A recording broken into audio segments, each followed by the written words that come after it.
Hi, welcome to YoYo TV.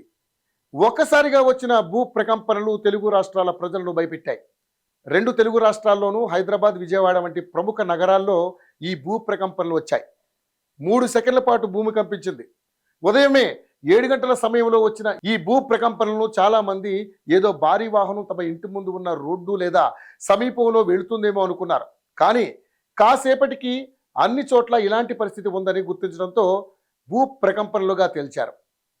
ముఖ్యంగా తెలంగాణ రాష్ట్రంలోని భద్రాద్రి కొత్తగూడెం జిల్లా, అదేవిధంగా సుల్తానాబాద్, ఓదెల, కాల్వ శ్రీరాంపూర్ మండలాల వాసులు కొన్ని సెకండ్ల పాటు భూమి కంపించిందని స్థానికులు చెబుతున్నారు. వరంగల్, హన్మకొండ, మహబూబాబాద్, ములుగు జిల్లాల అధికారులు ఇప్పటి వరకు ఎలాంటి ఆస్తి ప్రాణ నష్టం జరగలేదని తెలిపారు.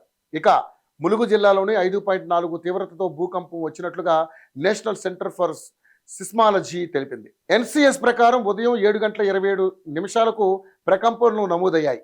ములుగు ప్రాంతంలో 40 కిలోమీటర్ల లోతులో భూకంపం కేంద్రీకృతమై ఉందని అధికారులు తెలిపారు. ఈ రాష్ట్రంలో అయితే గత 20 ఏళ్లలో వచ్చిన భూకంపాలలో ఇదే అత్యంత బలమైందని వాతావరణ శాఖ అధికారులు చెబుతున్నారు. అయితే ములుగు సమీపంలోని గోదావరి నదిలో భూకంపం కేంద్రాన్ని గుర్తించారు. అదేవిధంగా ఆంధ్రప్రదేశ్లోని అనేక చోట్ల కూడా భూ ప్రకంపనలు నమోదయ్యాయి. ములుగులో భూకంపం సంభవించిన తర్వాత మహారాష్ట్రలోని నాగ్పూర్ మరియు గచ్చిరోలి జిల్లాలో ప్రకంపనలు సంభవించాయని అధికారులు తెలిపారు. భారత వాతావరణ శాఖ వర్గాలు మరియు స్థానిక నివాసితుల ప్రకారం నాగ్పూర్లో తేలికపాటి ప్రకంపనలు సంభవించాయి. తెలంగాణకు అతి సమీపంలో ఉన్న గచ్చిరోలిలో కూడా స్వల్ప షాకులు తగిలినట్లుగా జిల్లా సమాచార కార్యాలయం తెలిపింది. భూకంప కేంద్రానికి 200 నుంచి 300 కిలోమీటర్ల దూరంలో తేలికపాటి ప్రకంపనలు సంభవిస్తాయని వాతావరణ శాఖ తెలిపింది. అయితే భూకంపాలకు ఏమాత్రం అవసరం లేని ప్రాంతాలుగా పేరున్న తెలుగు రాష్ట్రాల్లో ఇలాంటి ప్రకంపనలు రావడాన్ని మాత్రం అంత తేలిగ్గా తీసుకోవాల్సిన అవసరం లేదని నిపుణులు అంటున్నారు. భూ ప్రకంపనలు వచ్చిన తర్వాత చాలా చోట్ల నుంచి సీసీ కెమెరాల దృశ్యాలు చాలా చోట్ల వైరల్ అయ్యాయి. అయితే చాలా వరకు అన్ని పాతవి, ఫేక్ దృశ్యాలే. అసలైన దృశ్యాలు మాత్రం చాలా కొద్దిసేపు ఉంటే 3 సెకండ్లు మాత్రం కదిలాయి. గత 50 ఏళ్లలో ఒక్కసారి కూడా ఈ ప్రాంతంలో ప్రకంపనలు రాలేదు. దీనిపై ప్రభుత్వాలు అధ్యయనం చేయాల్సిన అవసరం ఉంది.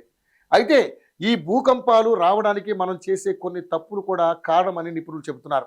పర్యావరణ సమతుల్యం దెబ్బతినడం, భూగర్భ జలాన్ని అధిక మొత్తంలో దుర్వినియోగం చేయడం, అడవుల్లో చెట్లను నరికివేయడం వంటి వాటి వల్ల కూడా భూకంపాలు సంభవించే అవకాశం ఉంది.